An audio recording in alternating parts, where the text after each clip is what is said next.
Player Divine Adili are in deep mourning for the young soul who only wanted a better life for his family. The Adilis are speaking up about their pain and frustration with the Ateneo management.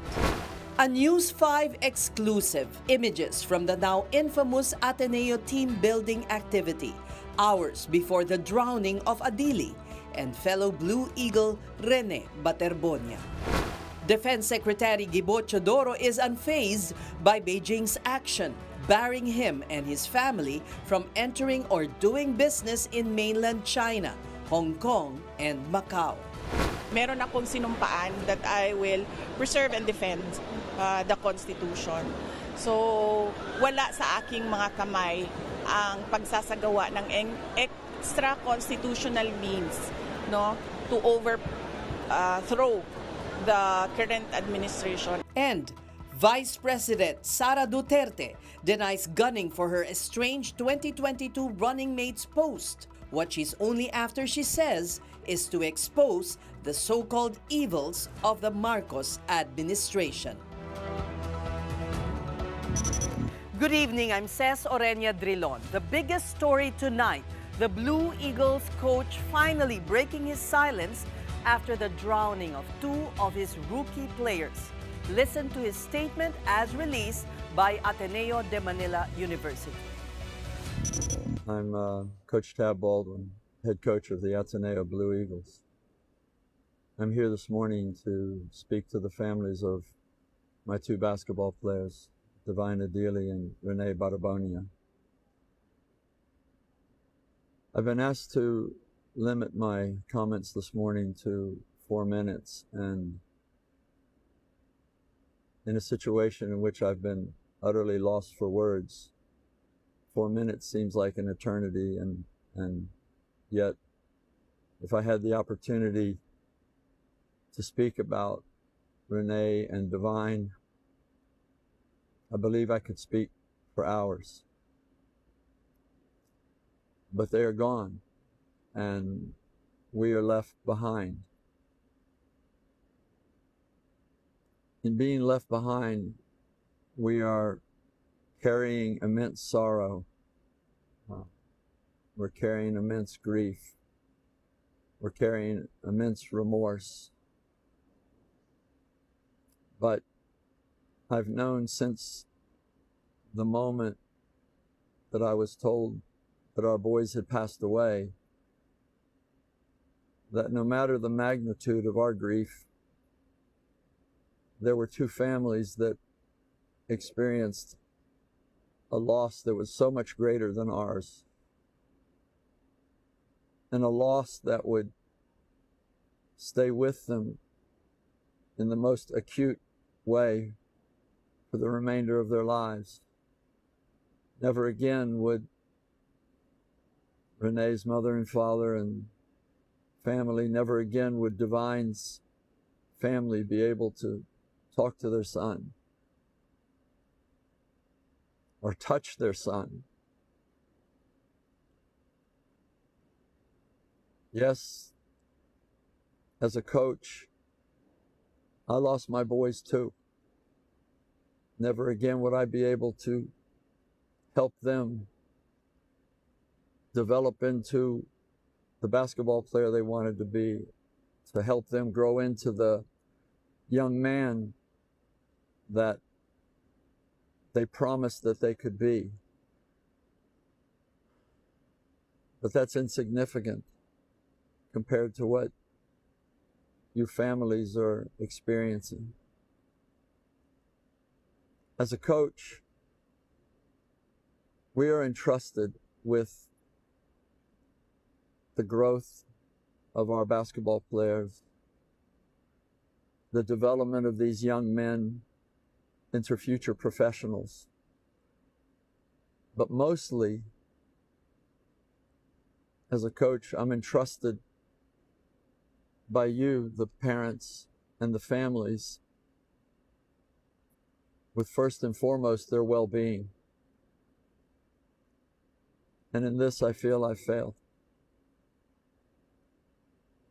And I'm sorry. To the depth of my being, I'm sorry. On that fateful day when we sent the players out for a routine training run in what we thought was shallow water,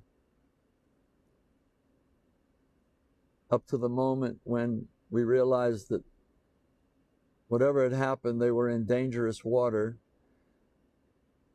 and we did everything that we could as coaches, as people responsible for that situation. The players themselves did everything they could to ensure that everybody arrived back on shore safely.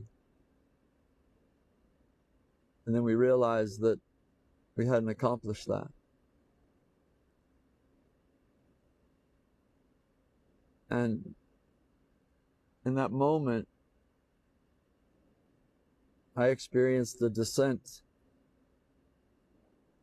into the darkest place imaginable. And yet I knew at the same time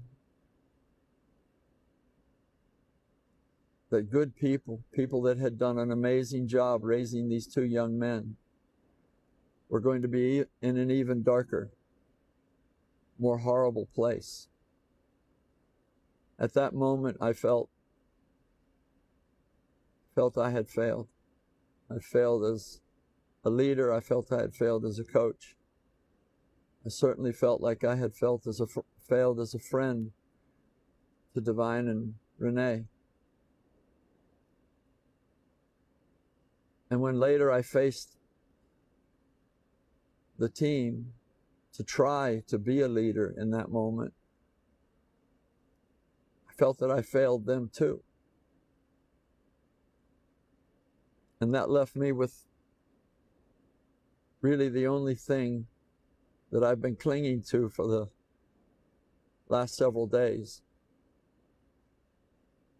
That as part of a community of faith, to pray.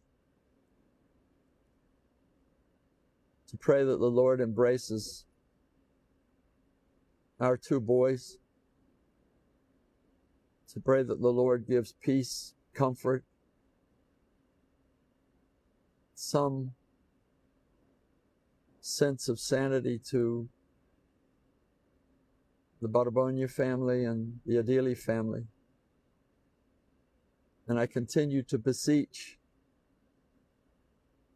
everybody that cared for, loved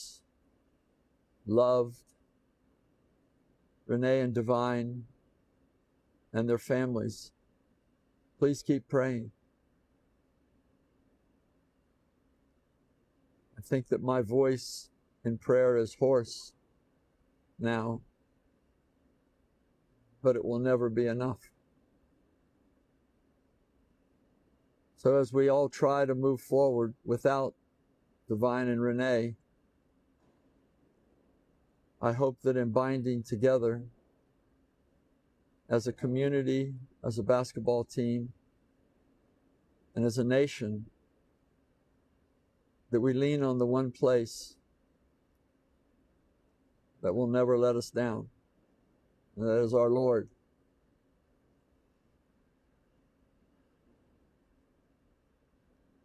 I'm so deeply sorry.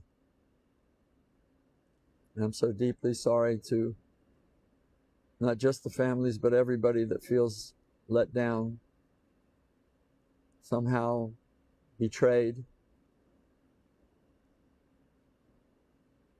And I pray that we all find some pathway forward to come back to hope for the future, love for one another, and forgiveness for those of us who failed and tried so desperately hard to reach a better outcome.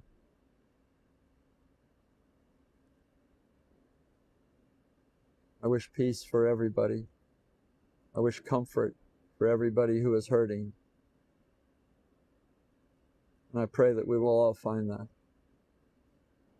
God bless you all.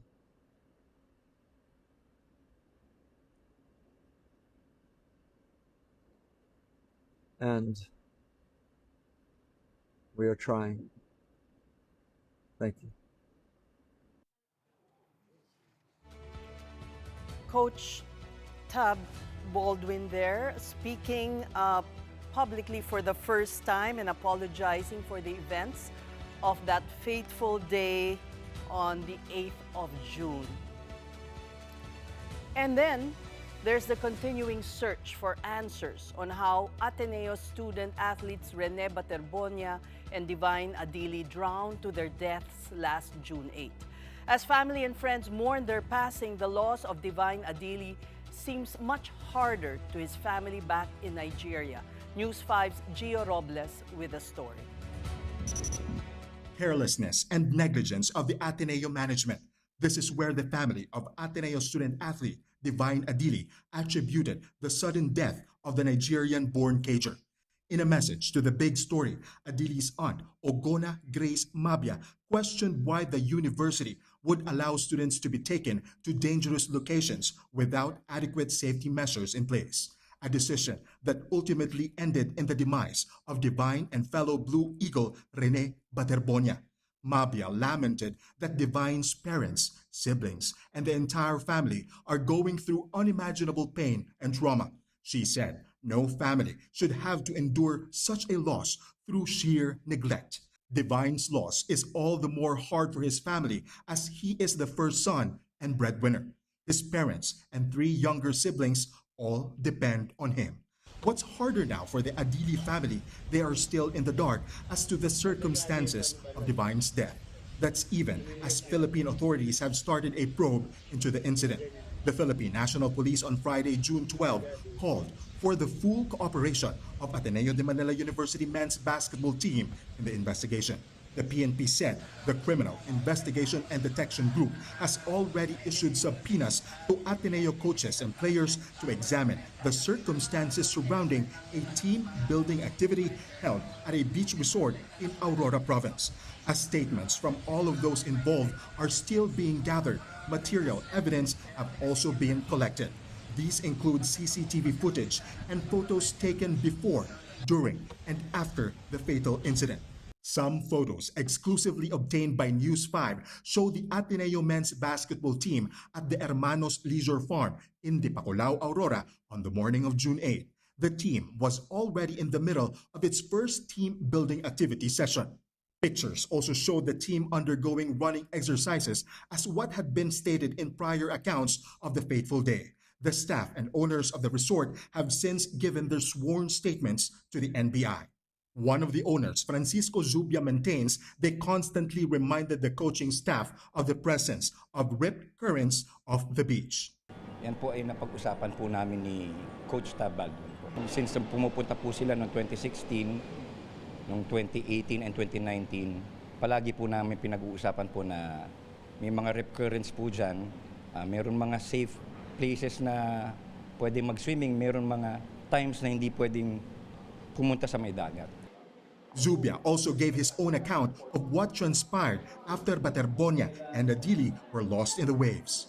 Kasi nung nire-recover si Rene, medyo malayo pa ako, nandun pa ako sa resort eh. Kasi medyo malayo yung recovery niya, ng mga 300 meters away ng right side ng resort namin. Tapos, nung na-recover po si Divine, tumulong rin po tayo pagkukuha po sa kanya sa dagat.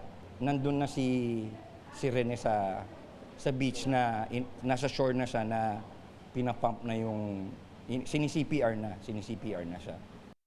Currently, the resort where the incident happened remains closed. Residents of the area all attest to the dangers that lurk in the waters. Advisories like this warn would-be swimmers of it.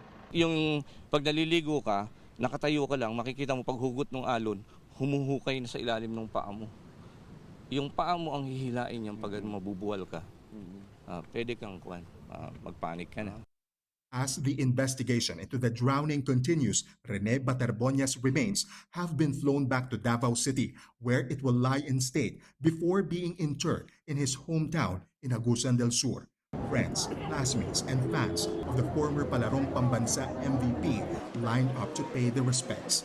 Divine Adili's wakes, on the other hand, will be held at the Immaculate Conception Chapel at the Ateneo de Manila University campus this Saturday, June 13, from 10 a.m. to 10 p.m. Adili's remains will be returned to his family in Nigeria. On the sidelines of Davao City's commemoration of Independence Day, Vice President Sara Duterte backed the call for justice for Baterbonia and Adili. VP Sara expressed sadness over the loss of Baterbonia, who also played ball for Davao City. Duterte said that the Ateneo de Manila University's response to the death of student athletes was sorely lacking. Malaki ang pagkukulang ng paaralan. As a lawyer, actionable yung nangyari. Hindi ko na lang gatungan yung pamilya kasi alam mo, yung mahirap yung pinagdadaanan nila ngayon. Iniisip pa nila yung grief na pinagdadaanan nila, yung araw-araw magigising ka na wala na yung anak mo. So ayaw ko gatungan, pero dapat sila pagkatapos ng lahat ng kanilang kailangan gawin para sa burol at pagpapalibing ng kanilang anak ay umupo sila at mag-isip kung ano yung dapat na gawin nila para mabigyan ng hustisya yung kanilang anak. For News 5, Gio Robles, we are One News. The family of Ateneo student athlete Divine Adili has remembered him as a kind and responsible young man following his passing. In an interview with our sister program Storycon, the Cager's father, Elias Adili, recalled that before leaving Nigeria to study and play collegiate basketball in the Philippines, his son promised that he would help take care of the family. Elias said the decision for Divine to move abroad was difficult for the family. The Adilis have already coordinated with the Ateneo de Manila University and are now waiting for the official autopsy results. No date, however, has been set yet for the repatriation of Divine's remains. When he left for Philippines, he promised us that he will take care of us, and he's trying to make sure that the siblings also do well in life. So he's just like he's the breadwinner. The work we are demanding now is for the school to do the right thing. We cannot just take away our hope. Our hope was just taken away, and we don't. Currently, as I speak with you, we don't know where to start from. Storycon also spoke with Divine Adili's brother Jesse, who had this to say about his late sibling. Many MVPs during his time here in Nigeria, because I know my brother is a good player. He's not just a good player. To me, he was the best and an inspiration. But how did you feel? How did you feel when he decided to go to the Philippines so many years ago? First of all, I felt like Philippines. We all know how the distance from here to Philippines is like the other part of the world. So I felt like, first of all, I felt I had a mixed feeling. I was sad and happy at the same time, but I understood that he has to do this for the betterment of the family, and it is his dream. It has always been his dream. It has always been his dream to play basketball, because that was all he could think of. You understand? That was all he could think of. So you talked often. Did he tell you about this training that they were about to go on? Sadly, I was not informed about the training. He didn't tell me about it. I had to hear it after the tragic incident that he told my parents on a Sunday morning in Nigeria here, because it was on a Sunday morning, that he was going to the training camp. If the school, if the Ateneo were watching right now, what would you like to say to them? Well, I know my brother made a difference in Ateneo's basketball team, a big difference. I can say that. So all I can say is they should just be able to do the needful and help us in any way they can to make sure he gets home safely. And anything possible that they can do that will make because there's no amount of anything now that can bring him back. No amount of crying, no amount of sulking, no amount of anything. You understand? His absence should be felt. So I just feel that they should just help us to make the whole thing easier on us. So that's all I can say for now. Meanwhile, in Davao City, people are also paying their last respects to Rene Baterbonia, who drowned alongside Adili. Mobile journalist Evan Tarinque is at the wake of Rene in Davao City. Evan, tuloy-tuloy pa rin ba ang public viewing? Sa mga oras na ito, tinigil na muna yung public viewing niya para nga dito kay Rene Baterbonia. Pero kanina umaga, alas 11 ng umaga, maarami na yung mga fans at yung mga tao nga gustong makita at magbigay-pugay nga para nga dito kay Rene. Pero na-cut yan short, around 4:30, tinapos na yung public viewing ngayong araw. Pero may ilan-ilan pa rin na dumarating pero hindi na sila pinayagan. Ang pinayuhan na lang sila na bukas, bumalik na lang ng around 10 a.m. dahil bukas hanggang linggo, bukas ulit yung public viewing for Rene ng 10 a.m. hanggang 10 p.m. Pagkatapos nun kasi idadalhin na itong si Rene sa kanyang hometown sa Tacalcogon kung saan nga doon na siya ililibing on June 24. Kanina nakausap rin natin yung ilang mga kaibigan, ilang mga teammates, naging teammates ni Rene at iisa lang talaga yung kanilang sinasabi na talagang nanghihinayang sila sa potensyal ni Rene dahil talagang isa raw sa naging inspirasyon nila si Rene sa kanilang paglalaro ng basketball. Pero sa ngayon, kanina nakausap natin yung dating coach ni Rene na si Coach Jess Evangelio. Ito kasi yung time kanina doon sa may press ko na inaantay nila yung statement ni Coach Tab Baldwin. Medyo matagal na raw kasi silang tahimik at hindi sila nakakakuha ng sagot. Pero ngayon dahil nga ilang minuto pa lang naglabas na ng statement itong si Coach Tab, susubukan natin kunin yung anong reaksyon ng pamilya nga ni Rene dito. Pero sa ngayon sa mga oras na ito, yung ating mga kaibigan na nagbabalak or mga kapatid na nagbabalak pumunta dito sa public viewing ni Rene, sinasabihan sila na magdala ng valid ID dahil ito ay kailangan ipakita sa mga security personnel ng eskwelahan para makapasok sa Christ the King Chapel sa loob ng eskwelahan. Evan, kamusta naman ang mga pamilya ni Rene? Naiibsan ba kahit papano ang kanilang dalamhati sa pag-uumapaw ng simpatya mula sa kanyang mga fans, kaibigan, kaklase?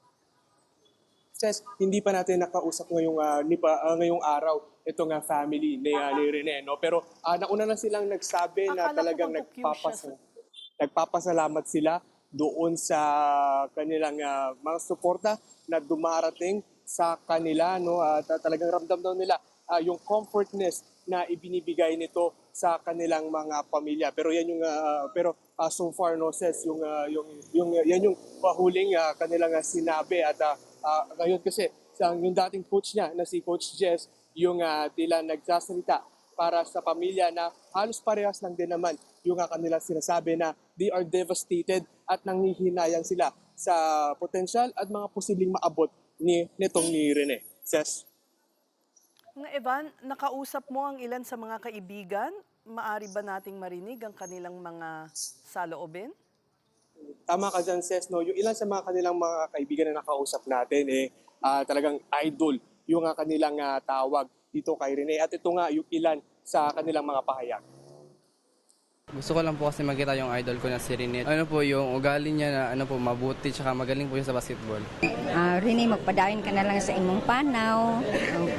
Ay mo na lang subaybayan imong pamilya. I pray nga maabot yung ka kay Lord dito sa iyang gingharian. Every time na nag-practice po kami, meron siyang ginasabi sa amin na keep going lang po na. Sakit po kasi tinuturing ko na po siyang kuya Tapos Ganun lang po, isa-isang iglap na wala lang po siya. Di niya ako nilileft out. Like, he always helping me sa practice. Like, super bait talaga ni Bobet and she's so friendly po. Sobrang masakit po kasi Bobet is like, si Bobet ang ginalook forward ko po always sa laro.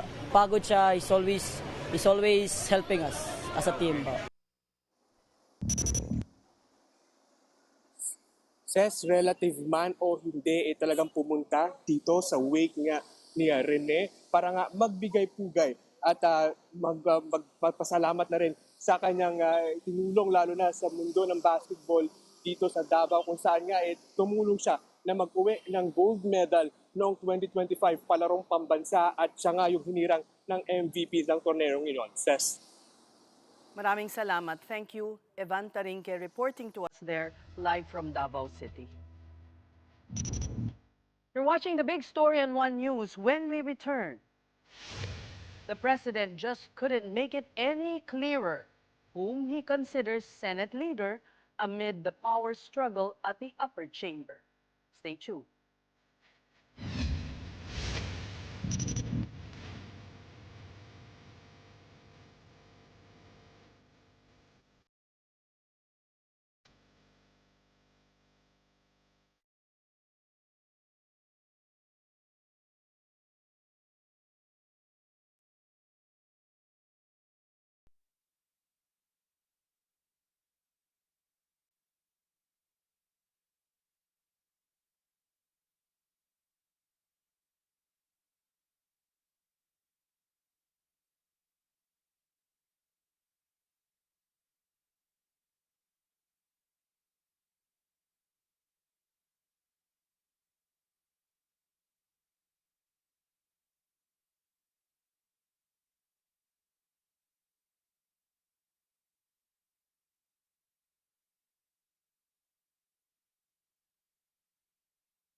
And the honorable members of the House of Representatives, Senate President Pro Tem Sherwin Gatchalian, the Dean of the Diplomatic Corps,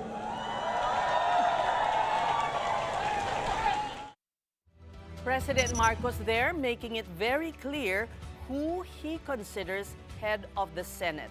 The recognition and cheers were for Senate President Pro Tempore Win Gatchalian, who attended Independence Day rites with Speaker Boji D, among other officials. President Marcos also talked about the growing division and distrust in political institutions that still during the celebration of the 128th anniversary of Philippine independence. In this report by mobile journalist Julie Baiza, we bring you across the nation as we mark this very important day in our history. President Bongbong Marcos led the nation's 128th Independence Day celebration at Rizal Park in Manila. Joined by the First Family and several government officials, the President took part in the flag raising and wreath-laying ceremonies. He later proceeded to the Quirino Grandstand for the Independence Day Parade. In his speech, Marcos reflected on the country's journey from colonial rule to independence. He also urged Filipinos to love, protect, and stand up for the country just as the nation's heroes did. ang ating kasaysayan ay nagturo sa atin na sa pagkakaisa lamang makakamit ang kasarilan. Na ang tunay na mga pinuno ay yung nagsasakripisyo ng sariling interes para sa ikabubuti ng bayan. Na ang kalayaan ay dapat na inaalagaan sa bawat Pilipino. Ito ang aking panawagan. Huwag po tayong mapagod na mahalin, piliin at ipaglaban ang Pilipinas. Ipalalim natin ang ating kamalayan maging mapanuri sa katotohanan. Gamitin natin sa tama ang ating kakayahan, hindi sa masama. Lumaban ng patas sa araw-araw, huwag pagsamantalahan ang pinagpaguran ng iba. At piliin natin ang ikabubuti ng bayan laban sa interes ng iilan. In a separate message, the president said the country now faces a different set of challenges than those confronted by national heroes. That said, he called on Filipinos to protect the truth from distortion, use technology wisely, and help rebuild trust at a time of growing division and distrust. Marcos said freedom is not just a legacy to inherit, but a responsibility that must be upheld by every generation. Besides Marcos, Vice President Sara Duterte also marked Independence Day in her hometown. Duterte joined the observance at Rizal Park in Davao City. There, she reflected on the meaning of freedom and national sovereignty. Ang kalayaan natin at ang soberanya natin, hindi siya nawawala sa mga foreign invaders lamang. Hindi siya sa pagsakop lamang ng mga foreign invaders. Nawawala din siya kapag yung mga matataas na opisyal ng ating pamahalaan, kasama na ang Pangulo, ay malasindikato sa pagnanakaw ng pera ng bayan. Sinabi ko nga kanina, di ba? Every peso that is stolen is pagkawala ng dignidad ng bawat Pilipino. Independence Day was celebrated in different ways across the country today. In Kawit, Cavite, war veterans and historical reenactment groups joined the parade following ceremonies at the Aguinaldo Shrine. A flag raising was held at the shrine's balcony where Philippine independence was first proclaimed in 1898. Over in Lucena City, Quezon, government officials and members of the uniformed services paid tribute to the country's hero through a flag raising and wreath-laying ceremony. And in Malolos, Bulacan, officials gathered at Berswain Church for a commemoration led by the National Historical Commission of the Philippines. The observance concluded with a 21-gun salute. Independence Day was also marked by a series of protests and demonstrations across Metro Manila and some provinces. Tensions flared between police and rallies near the U.S. Embassy in Manila. That's after hundreds of protesters marched toward Rojas Boulevard to denounce U.S. military presence in the Philippines and the U.S.-Israel alliance. Organizers criticized police for blocking their march. The Manila Police District, for its part, said it enforced maximum tolerance. Kinukundina namin ang patuloy na pagkampi ng ating kapulisan sa Estados Unidos. Sila pa ang naghaharang sa kapwa Pilipino. Nang gusto lang naman natin ay ipalam, no? Na ang kagustuhan na magkaroon talaga tayo ng tunay na kalayaan. Alam po naman natin ang pakay ng mga rallyista po, no? So, bago pa man po sila makapagsagawa ng anuman pong hindi nararapat o labag sa batas, ay ano po natin sila pipigilan sa anuman po nilang masamang gawain o balakid. Meanwhile, other groups gathered at Liwasang Bonifacio in Manila. Supporters of President Bongbong Marcos from Cebu also held a separate activity. In Pasay City, Pro Duterte supporters placed a coffin inside the Senate as part of their protest. Kapatid Mobile Journal Julie Baiza, UR1 News. Well, no holiday for this government official who joins us this Independence Day. Welcome back to the big story. Public Works Secretary Vince Dizon is in the house. Thank you. Thank you very much. Happy Independence Day. Yes. You were there at the grandstand earlier, so how was it? It was good. It was good. I think every Independence Day is an opportunity for all of us to really understand and appreciate what we have. And also, no matter how flawed. No matter how flawed, but at the same time, it's also a reminder to government officials that, we always have to focus on the people. And the people right now are struggling.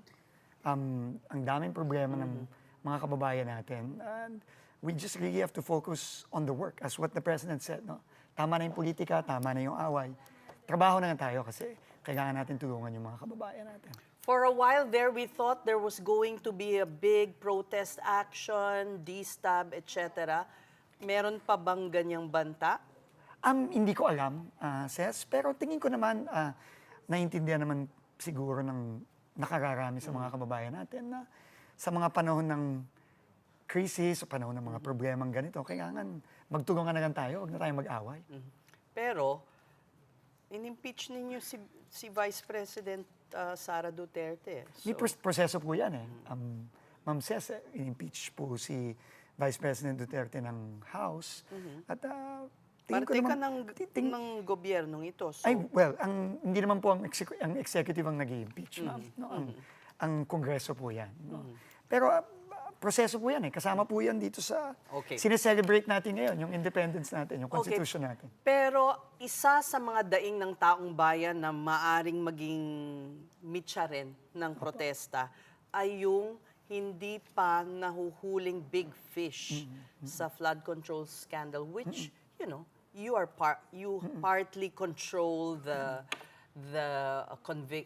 running after all these officials. Okay, so tignan natin ang report card. In August, sometime in August of last year, shortly after the President delivered his Mahiya Naman Kayo speech, and in a little over a month, it will be 1 year. He mentioned 15 contractors who were cornering 100 billion of the funds. Yes. 3 pa lang ba o 4 ang nakakasuhan sa mga yon? Opo. Ano 5 na yung po. iba? So, O 5 lang? lahat po ng, alam niyo naman po, no? Unang-una, no? To date, since yung SONA ng Pangulo last year, mahigit 30 na ang nakakulong. Kasama po dyan, isang dating senador, isang current na senador, isang dating DPWH secretary, na DPWH secretary po ng Pangulo mismo. Na isang malapit sa Pangulo, no? He is from Ilocos. Opo, sa pagkakaalam ko po, yung 2 mag-asawang Diskaya, nakakulong na rin po, at maraming mga taga-DPWH na nakulong. Kasama na rin yung ibang mga kontratista. Parang sasabihin nila, isang drop in the bucket. Naintindihan po natin yun. Naintindihan natin yun, yung galit at yung impatience ng mga kababayan natin. Pero paulit-ulit din pong sinasabi ng Pangulo at paulit-ulit din sinasabi ng ating ombudsman na kailangan sigurado tayo sa ebidensya. Kailangan matibay ang ating ebidensya. At tingin ko po, at yun naman po ang pinakita ng ating ombudsman nitong mga nakaraang linggo, tingin ko, tuloy-tuloy po ito at hindi po titigil tayo. Right. Hindi managot yung lahat ng dapat managot. Kung saan yung ebidensya, doon tayo pupunta. So kaya ganyan lang, 30 pa lang at Hindi pa naman po tapos. Correct. So I'm sure the DPWH is preparing a report card for the President, which the President will include in his SONA. So mula ngayon hanggang July 27, is it? May resulta pang darating. May big fish pang makukulong. Abangan po siguro natin. Kasi ayaw mo naman na. Yan lang ang i-report ni Presidente. Lahat naman po tayo. Pilipino naman tayong lahat. Lahat tayo galit. Lahat tayo pero nababagagan. Pero we don't want may your proseso understanding. We want results. And I think there are results already. But I think there will be more. Okay. Itong si former House Speaker Martin Romualdez, kinancel na yung kanyang, mabilis pa ang US kinancel na ang kanyang visa, etc. Which means, what does it mean in the first place? Unang-una po. And also, may HDO na rin yung Sandigan Bayan. So, ibig sabihin, umaandar ang proseso. May pinanghahawakan silang ebidensya. Tama po. Na-freeze na rin po ang assets. Okay, bakit wala pa yung kaso? Hintayin po natin. Yun lang po ang masasabi ko. Yan po ay proseso. But you've seen the evidence. You have seen it. Ako po ang nag-submit ng ebidensya noong November last year. Nung came former speaker. Opo, nag-refer po kami November 21 last year. At yan po ay kine-case build-up ng ombudsman. At dahil po dyan sa ebidensyang yan, kasama po yan, na-freeze ang assets ni former speaker. Nagkaroon po ng kanyang... So there is evidence. Hindi po siya pinapabiyahe abroad. At ngayon nga po pati yung kanyang visa sa US. So, proseso po yan, Ses. At tingin ko, dyan napapunta yung mga kasong padating. No? At kailangan yung ebidensya matibay, Para sigurado ding hindi ma-acquit lang. Oo, ayaw nang mapahiya ng ombudsman dahil sabi niyo noon, December, di ba? Tama po. I guess that's why he's being more careful now. Tama po. But, ang assessment ng iba kasi naka-hinge kay Saldico yung ebidensya. That's not true.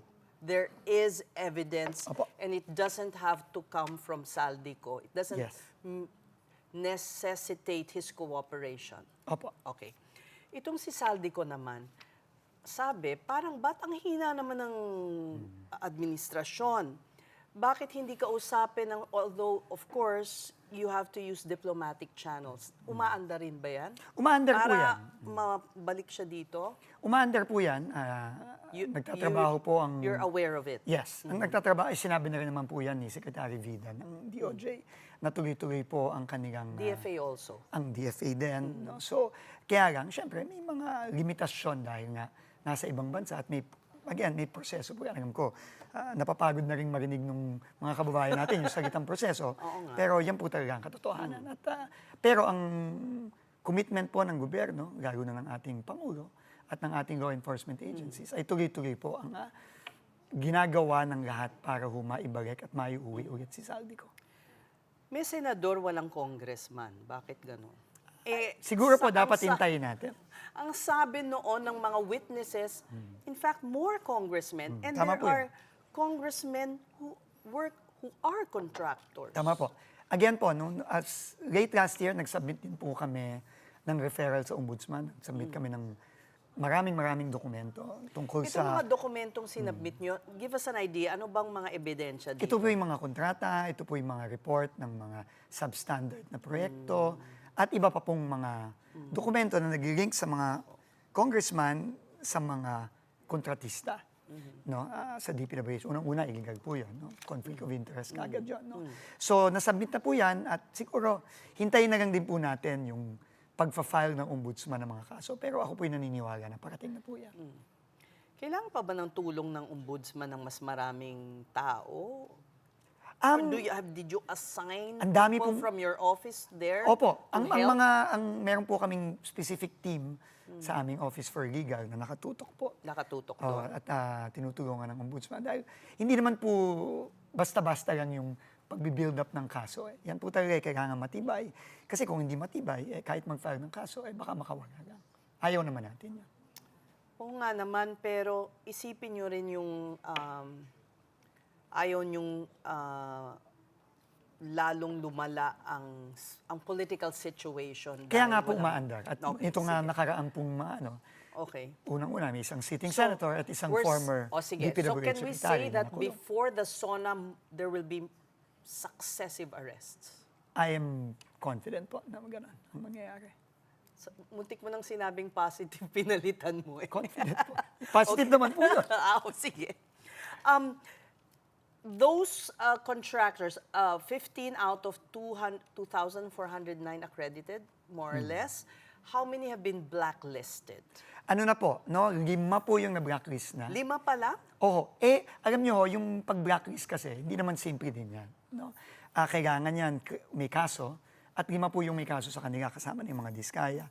Actually, more than 5, kasi binibigan ko ng isa yung mga diskaya, pero yung mga diskaya, napakadami. No? Napakadami. Ilan ba? Talaga, sa pagkakaalam ko po, halos 10 yan. 10? Ay, merong connection sa kanila? May connection sa diskaya, oo. At kasama na rin po yung iba pang mga... Bakit diskaya lang ang nalalaman natin? Ay, hindi po. Marami pong iba. Yung Wawaw, yung Sims, yung iba pang mga contractor na... Yeah, but the President mentioned 10 eh. 15. 15 rather. 15. Yeah, 15. Opo. So kung bibilangan niyo po yung mga diskaya, bago 10 na yun. No? Pero ang punto lang po dito is, kailangan din yung ebidensya at yung prueba, nandyan. Kasi hindi naman tayo pwede mag-blacklist na wala tayong ebidensya. Have you encountered political pressure from legislators to, go easy? Ay, wala po. Wala po. Baka ayaw na akong kausapin. Ang pressure mula sa presidente o kanino man to perform, to have results? Well, that's always there. No? The president is very demanding. No? Napaka-demanding po ni Pangulong BBM. No? At ang gusto talaga niya, mabilis na resulta. Kasi nga, ang dami nating Well, problema. it's reflecting on him. His ratings have come down. And, well, partly because of the difficulty of life. You know, food is more expensive, Opo. inflation is high. Opo. But, okay,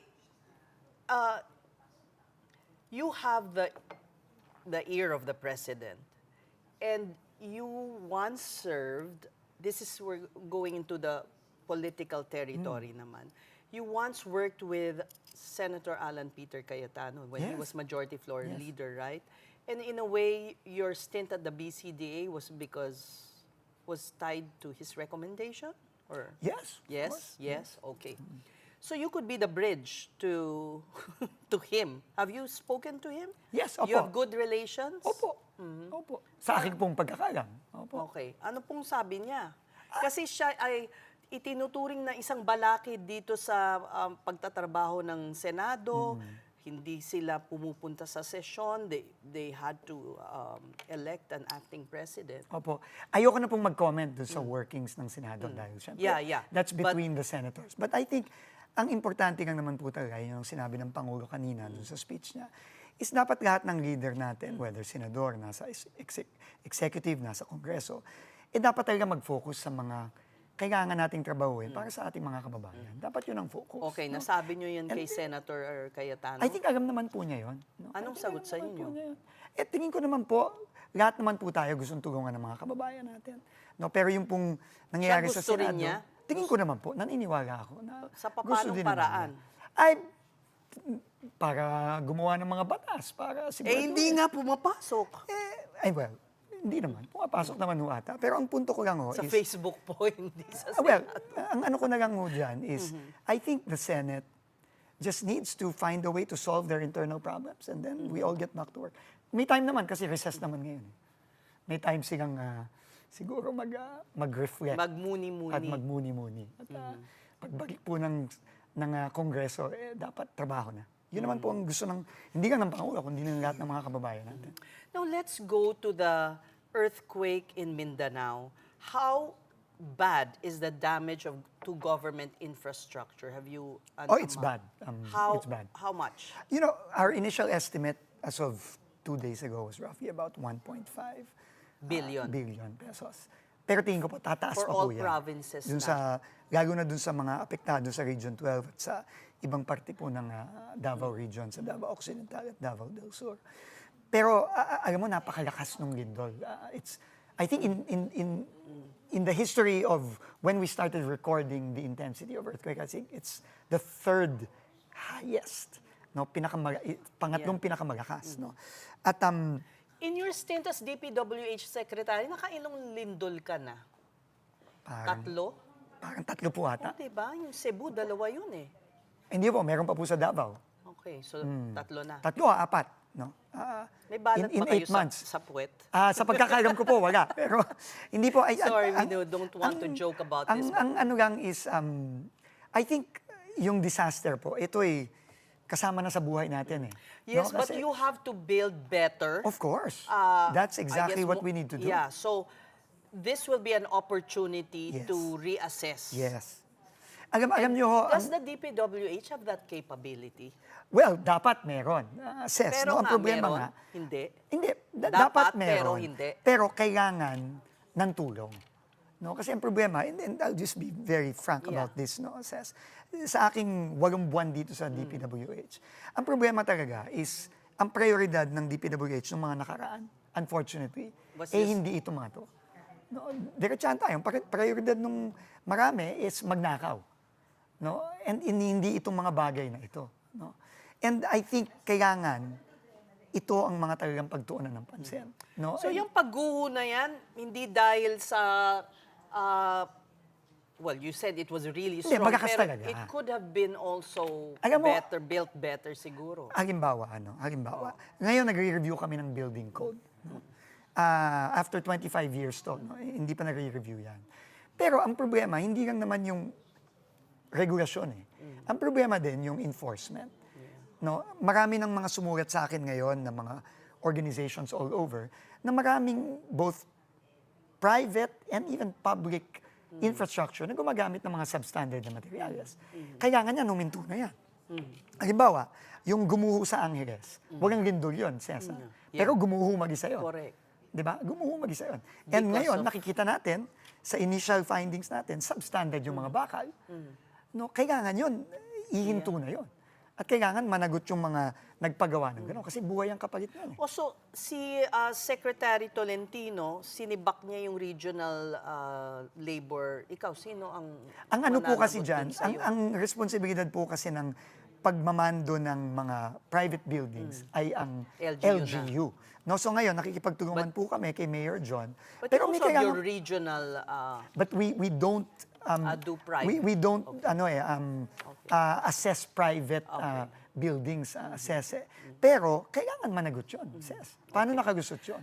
O sige, sabi mo, in all honesty, nakita mo na wala masyadong tinutuunan ng pansin kundi kumita lamang yung DPWH. Anong nagawa mo in your how many months pa lang? 8 buwan. 8 buwan. Po.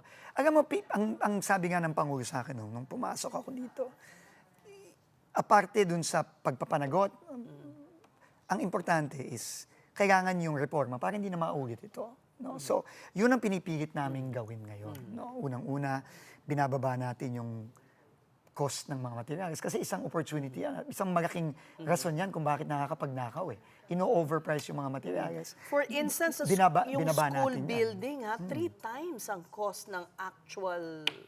Kaya binaba na po natin yan ngayon. No? By how much? Malaki po. No? Ang binaba natin siguro nasa 30%. No? Ang pagbaba natin. At pinapantay na natin ngayon ang presyo ng local government, provincial government, pati ng pribadong sektor. No? So it's a major overhaul that you're Major doing. talaga eh. And then, yung importante din dyan, yung kultura sa DPWH, lalong-lalo na yung mga tao. Dati kasi, ang problema dyan, yung mga taong dapat napopromote, nagiging district engineer, nagiging regional director, yan, hindi yan pinopromote. No? Ang pinopromote dyan, yung mga magagakas kay ganito, magagakas kay ganyan, kailangan matigil na po yan. So ginagawa mo Yan po ang ginagawa natin yan. And we're trying to infuse new blood, very young, very dynamic people. But it's not easy, Cesar. This system has been there for decades. But we just have to try to do what we can in the limited time we have. But the downside is that supposedly the government has become too careful in spending that now the economy, has grown. Balanse The yan, economic growth Cesar. has suffered. Balanse yan, Cesar. Halimbawa, nabibigay tayo ng example. No? Ito, nagtanong ka ng reforma.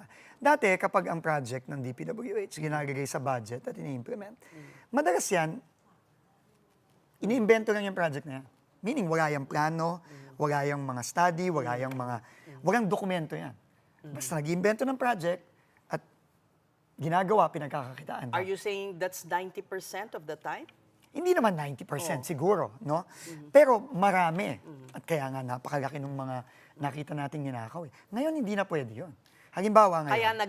Kaya nagtatagal. Kasi, syempre, kunyari ha. But who will pump prime the economy now? Well, we have to balance it, Sis. Anong gusto natin? Gagastos tayo, tapos mapupunta lang sa bulsa ng kung sino-sino. So, Diba? ibigay So na we have to balance it. We have to do the infrastructure, but we have to do it properly. And we have to do it the right way. Now, to address the last point, because we're running out of time, to address the difficulty that, fellow Filipinos are undergoing, ang isang suggestion, ba't hindi gawing, bigyan sila ng trabaho sa mga DPWH projects, tapos babayaran yung mga kapos, yung mga walang trabaho, or... Yun naman ang ginagawa. Yun naman ang ginagawa, Sese. Gagong-gago na, no? Kasi ang construction, alam mo naman, meron niyang mga engineer, pero meron din niyang yung manual labor. Right. No, importante yan. No? Importante yan at tuloy-tuloy natin ginagawa yan. No, ang nakawan naman kasi hindi dyan, Sese. Ang nakawan nangyayari dito eh. Diba? Yung mga tao nasa baba, bihira yan eh. No, yan eh. Isang kayag, isang tukaran yan eh. No? So, yun ang kailangan tuloy-tuloy natin gawin. And you're doing that. And tuloy-tuloy natin ginagawa. Finally, Sec Vince, mensahe na lang sa mga kababayan nating talagang sobrang mahaba ng pasensya at nauubos na dito sa flood control scandal na ito. Ano ang maipapangako ninyo? Sa mga kababayan po natin, nakikita naman po natin na while mabagal, Aminado naman po tayo dyan, aminado ang Pangulo dyan. Pero nakikita po natin na meron ng mga nakukulong na, sinabi mo nga, mga malalaking isda. No? At naniniwala po tayo na dahil nga sa mga isinumite na nating mga ebidensya sa ating ombudsman at may tiwala po tayo sa ginagawa ng ating ombudsman, parating na rin po yung iba pa. At tuloy-tuloy lang po tayo. Pero ang importante din is gawin natin yung trabaho. No? Gawin natin yung trabaho ng maayos at tama na. And yun lang naman po ang ini-expect sa atin ng mga kababayan natin. They deserve better than what they have unfortunately been given in so many years, so many decades. So yan po ang pinipilit natin gawin ngayon. Is an elective office in the offing for you? Absolutely not, Ses. I will hold you to that. You will hold me to that, believe me. We'll be talking in 2028, and believe me, you can hold me to that. We appreciate your presence and the time you gave us. DPWH Thank you po. Secretary Vince Dizon. Now, in other news, Vice President Sara Duterte has rejected calls to lead a people power movement against President Bongbong Marcos. She said she will not support any attempt to remove the administration through unconstitutional means. Speaking to reporters on Independence Day, Duterte responded to claims that retired military officers and other groups had urged her to lead such a movement. But the VP said her oath of office requires her to uphold and defend the Constitution. Duterte added she has no intention of ousting or replacing President Marcos. I am the constitutional successor, no? I am the next in line ayon sa ating constitution. At meron akong sinumpaan noong ako ay nag-assume ng Office of the Vice President. At nakalagay doon that I will preserve and defend the Constitution.